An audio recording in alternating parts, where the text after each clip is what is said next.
Kasi you're very conscious sa bagay na yan. You're very aware sa bagay na yan, di ba?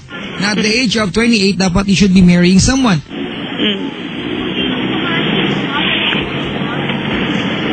Alright? Okay.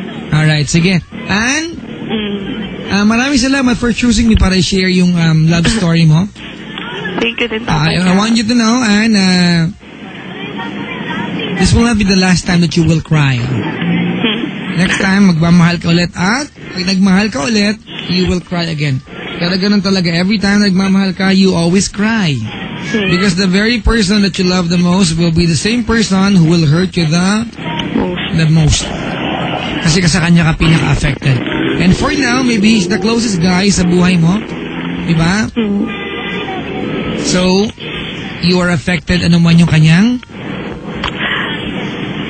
gawin. Alright? Okay, Papa Ja. Thank you so much for calling, Ann. Thank you. I hope na mag-succeed ka sa iyong career, sa eskwelahan at trabaho. Thank you. Alright? Maraming salamat sa pagtawag.